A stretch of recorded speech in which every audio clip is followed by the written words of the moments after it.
সেই ইতিহাস সকল সাংবাদিক বন্ধুদেরকে অনেক অনেক স্বাগত জানাই আজকের এই সাংবাদিক সম্মেলনে। এবং আমার সঙ্গে উপস্থিত রয়েছেন সদর জেলার সাধারণ সম্পাদক, সাংবাদিক বন্ধুরা অবগত আছেন আগামীকাল 25শে জুন ভারতবর্ষের ইতিহাসে, গণতান্ত্রিক ইতিহাসে কলঙ্কময় একটি অধ্যায়ের 50তম বছর। 1975 সালে এই দিনেই 25 জুন তারিখে সংবিধানকে পদদলিত করে ব্যক্তিগত এবং পারিবারিক ক্ষমতাকে শীর্ষে রেখে বি.আর. আম্বেদকরের দেখানো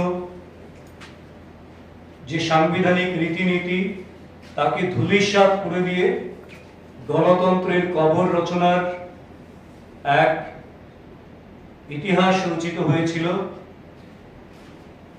এবং সেই ইতিহাস ভারতবর্ষে আচানক দেশ জুড়ে তৎকালীন প্রধানমন্ত্রী, কংগ্রেসের প্রধানমন্ত্রী ইন্দিরা গান্ধী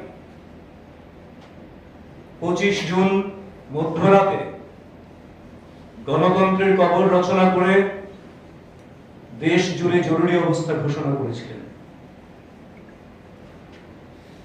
ভারতীয় সংবিধান অনুসারে দেশে জরুরি অবস্থা তখন হতে পারে যদি যুদ্ধকালীন পরিস্থিতি তৈরি হয়, বৈদেশিক আগ্রাসন হয়, আভ্যন্তরীণ সামগ্রিকভাবে দেশ জুড়ে তুমুল বিক্ষোভ বা বিদ্রোহ, এই ধরনের কয়েকটি বিষয়। কিন্তু সেদিন তার কোনোটাই হয়নি। তার কারণ ছিল 71 সালে তৎকালীন প্রধানমন্ত্রী ইন্দিরা গান্ধী এবং কংগ্রেস পূর্ণ বহুমত নিয়ে লোকসভা নির্বাচনে জয়ী হওয়ার পর এলাহাবাদ হাইকোর্টে তৎকালীন প্রধানমন্ত্রী ইন্দিরা গান্ধীর যে বিরোধী প্রার্থী ছিলেন রাজনারায়ণ, উনি স্পষ্টভাবে এলাহাবাদ হাইকোর্টে আপিল করেছিলেন যে ইন্দিরা গান্ধীর জয় অবৈধ, অসাংবিধানিক, তিনি ক্ষমতার অপপ্রয়োগ করেছেন, দুর্নীতিপরায়ণ আচরণ করেছেন এবং ক্ষমতা ছিনিয়ে নিয়েছেন, এটা গণতান্ত্রিক জয় নয়।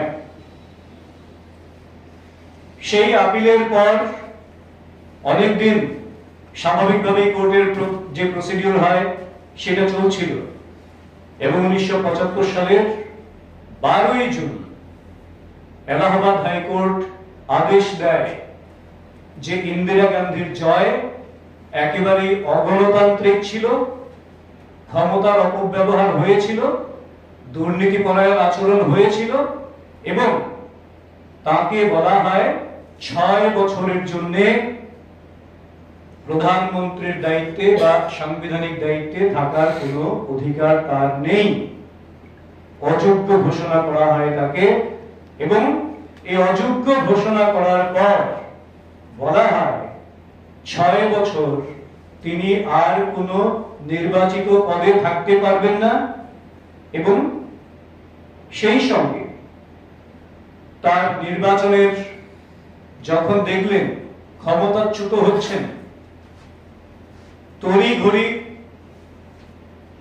পার্লামেন্টের যাবতীয় যে সংস্থান রয়েছে, সংবিধানের যে সংস্থান রয়েছে, সব কিছুকে ধূলিসাৎ করে দিয়ে তিনি 352 অনুচ্ছেদের অপব্যবহার করে সংসদ এবং বিচার ব্যবস্থাকে ক্ষমতাহীন করে দেন এবং সেই সঙ্গে দেশে জরুরি অবস্থা ঘোষণা করেন।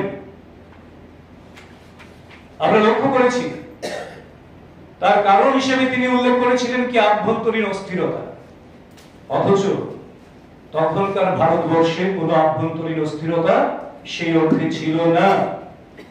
আসলে তার উদ্দেশ্য ছিল কোনো ক্রমে ক্ষমতায় টিকে থাকা, প্রধানমন্ত্রীর চেয়ারে টিকে থাকা, এবং তার জন্য গণতান্ত্রিক কাঠামোকে তিনি সম্পূর্ণ একনায়কতন্ত্রে পরিণত করার ঘৃণ্য একটি প্রয়াস নিয়েছিলেন, এবং শুধু নিয়েই ক্ষান্ত থাকেননি।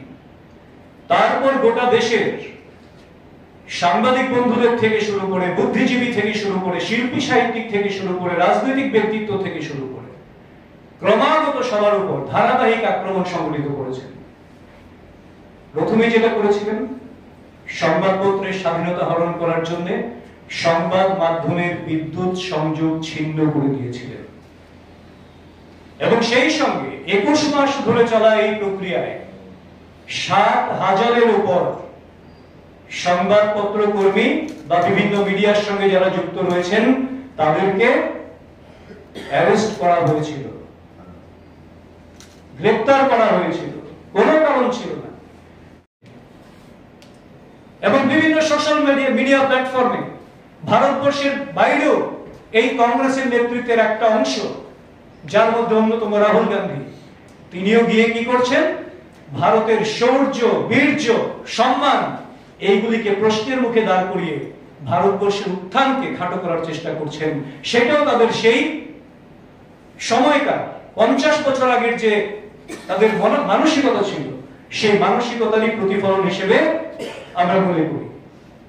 কাজেই আজকের দিনে সোশ্যাল মিডিয়ায় বলুন কিংবা বিদেশের মাটিতে বলুন, দেশের সেনাবাহিনীর বিরুদ্ধে কথা বলা বলুন, আসলে দেশটাকে, ভারতবর্ষটাকে, ভারতের সংবিধানটাকে তাদের কাছে প্রধান হয়নি, অগ্রণী জায়গায় স্থান পায়নি। তার জন্যই শুধুমাত্র ব্যক্তি এবং পরিবারকে কেন্দ্র করে, তাদের মতন করে, তাদের সুরক্ষার জন্য, তাদের স্বার্থ উদ্ধারের জন্য এখনো তারা 1975 সালের মানসিকতা নিয়ে চলছেন। কাজেই এইটাকে সামনে রেখে আমরা ভারতীয় জনতা পার্টি গোটা দেশের সঙ্গে ত্রিপুরায় প্রতিটি জেলায় আগামীকাল এই সংবিধান হত্যা দিবস বা জরুরি অবস্থার 50 বর্ষ আমরা প্রদর্শনের মাধ্যমে, আলোচনা চক্রের মাধ্যমে প্রতিটি সাংগঠনিক জেলায় আগামীকাল থেকে শুরু হবে।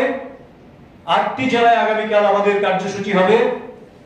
সদর, আরবান এবং রুরাল জেলায় আমরা এই কার্যসূচি বাস্তবায়ন করব আগামী 28 তারিখ। আর বাকি সমস্ত জেলায় আগামীকাল এই কার্যক্রম অনুষ্ঠিত হবে, এবং তার মাধ্যমে আমরা শিল্পী, সাহিত্যিক, বুদ্ধিজীবী, ছাত্র, যুবক থেকে শুরু করে আমাদের বোনেরা, মায়েরা যারা আছেন, সমাজের বিদ্বজ্জন যারা আছেন, সবার কাছে সেই কালো দিনের ইতিহাস তুলে ধরবো। তার থেকে আমাদের কি করণীয় রয়েছে সংবিধানের জন্য, সংবিধানের প্রতি আনত থেকে দেশকে এগিয়ে নিয়ে যাওয়ার জন্য যশস্বী প্রধানমন্ত্রী মোদীজি যে ভূমিকা পালন করে চলেছেন সেই বিষয়গুলিকে, এবং কংগ্রেস যেভাবে তার বিরুদ্ধাচরণ এখনো করছে সেই 75 সাল থেকে, 1975 থেকে শুরু করে, সেই বিষয়গুলিকে আমরা মানুষের কাছে নিয়ে যাব, যাতে করে আমরা গণসচেতনতার মাধ্যমে ত্রিপুরা রাজ্যকে একটি শ্রেষ্ঠ প্রদেশে এবং দেশকে একটি উন্নত দেশ, বিকশিত দেশে পরিণত করার যে লক্ষ্যমাত্রা নিয়ে যশস্বী প্রধানমন্ত্রী মোদীজি কাজ করে চলেছেন, সেই লক্ষ্য অর্জনে সমস্ত দেশবাসী যাতে কাঁধে কাঁধ মিলিয়ে কাজ করতে পারি, সেই লক্ষ্যেই এই গণসচেতনতার জন্য আমরা এই কাজগুলি করব। সবাইকে ধন্যবাদ, নমস্কার।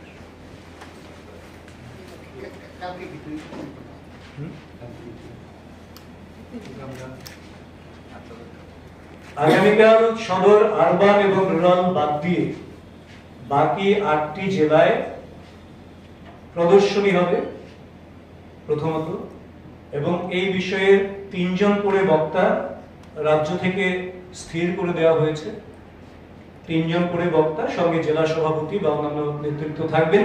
সেখানে সেমিনার হবে, আলোচনা চক্র হবে। এটা হচ্ছে আগামীকালের কার্যক্রম। এবং 28 তারিখে সদর আরবান এবং সদর রুরাল, আমাদের যে সাংগঠনিক জেলা, এখানে 28 তারিখে কার্যক্রমটা হবে। সদর আরবানের কার্যক্রমটা 28 তারিখ হবে সকাল 11টায় আগরতলা নজরুল কলাক্ষেত্রে। এবং বিভিন্ন সোশ্যাল মিডিয়া প্ল্যাটফর্মে ভারতবর্ষের বাইরেও এই কংগ্রেসের নেতৃত্বের একটা অংশ, যার মধ্যে অন্যতম রাহুল গান্ধী, তিনিও গিয়ে কি করছেন, ভারতের শৌর্য, বীর্য, সম্মান এইগুলিকে প্রশ্নের মুখে দাঁড় করিয়ে ভারতবর্ষের উত্থানকে খাটো করার চেষ্টা করছেন। সেটাও তাদের সেই সময়কার 50 বছর আগের যে তাদের মানসিকতা ছিল, সেই মানসিকতারই প্রতিফলন হিসেবে আমরা মনে করি। কাজেই আজকের দিনে সোশ্যাল মিডিয়ায় বলুন কিংবা বিদেশের মাটিতে বলুন, দেশের সেনাবাহিনীর বিরুদ্ধে কথা বলা বলুন, আসলে দেশটাকে, ভারতবর্ষটাকে, ভারতের সংবিধানটাকে তাদের কাছে প্রধান হয়নি, অগ্রণী জায়গায় স্থান পায়নি। তার জন্যই শুধুমাত্র ব্যক্তি এবং পরিবারকে কেন্দ্র করে, তাদের মতন করে, তাদের সুরক্ষার জন্য, তাদের স্বার্থ উদ্ধারের জন্য এখনো তারা 1975 সালের মানসিকতা নিয়ে চলছেন। কাজেই এইটাকে সামনে রেখে আমরা ভারতীয় জনতা পার্টি গোটা দেশের সঙ্গে ত্রিপুরায় প্রতিটি জেলায় আগামীকাল এই সংবিধান হত্যা দিবস বা জরুরি অবস্থার 50 বর্ষ আমরা প্রদর্শনের মাধ্যমে, আলোচনা চক্রের মাধ্যমে প্রতিটি সাংগঠনিক জেলায় আগামীকাল থেকে শুরু হবে। 8টি জেলায় আগামীকাল আমাদের কার্যসূচি হবে। সদর, আরবান এবং রুরাল জেলায় আমরা এই কার্যসূচি বাস্তবায়ন করব আগামী 28 তারিখ। আর বাকি সমস্ত জেলায় আগামীকাল এই কার্যক্রম অনুষ্ঠিত হবে এবং তার মাধ্যমে আমরা শিল্পী, সাহিত্যিক, বুদ্ধিজীবী, ছাত্র, যুবক থেকে শুরু করে আমাদের বোনেরা, মায়েরা যারা আছেন, সমাজের বিদ্বজ্জন যারা আছেন, সবার কাছে সেই কালো দিনের ইতিহাস তুলে ধরবো। তার থেকে আমাদের কি করণীয় রয়েছে সংবিধানের জন্য, সংবিধানের প্রতি আনত থেকে দেশকে এগিয়ে নিয়ে যাওয়ার জন্য যশস্বী প্রধানমন্ত্রী মোদীজি যে ভূমিকা পালন করে চলেছেন সেই বিষয়গুলিকে, এবং কংগ্রেস যেভাবে তার বিরুদ্ধাচরণ এখনো করছে সেই 75 সাল থেকে, 1975 থেকে শুরু করে, সেই বিষয়গুলিকে আমরা মানুষের কাছে নিয়ে যাব, যাতে করে আমরা গণসচেতনতার মাধ্যমে ত্রিপুরা রাজ্যকে একটি শ্রেষ্ঠ প্রদেশে এবং দেশকে একটি উন্নত দেশ, বিকশিত দেশে পরিণত করার যে লক্ষ্যমাত্রা নিয়ে যশস্বী প্রধানমন্ত্রী মোদীজি কাজ করে চলেছেন, সেই লক্ষ্য অর্জনে সমস্ত দেশবাসী যাতে কাঁধে কাঁধ মিলিয়ে কাজ করতে পারি, সেই লক্ষ্যেই এই গণসচেতনতার জন্য আমরা এই কাজগুলি করব। সবাইকে ধন্যবাদ। নমস্কার।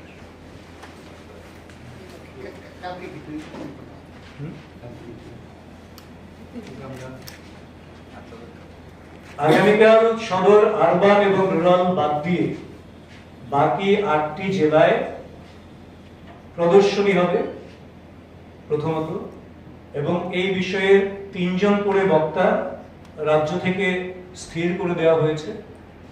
3 জন করে বক্তা, সঙ্গে জেলা সভাপতি বা অন্যান্য নেতৃত্ব থাকবেন। সেখানে সেমিনার হবে, আলোচনা চক্র হবে।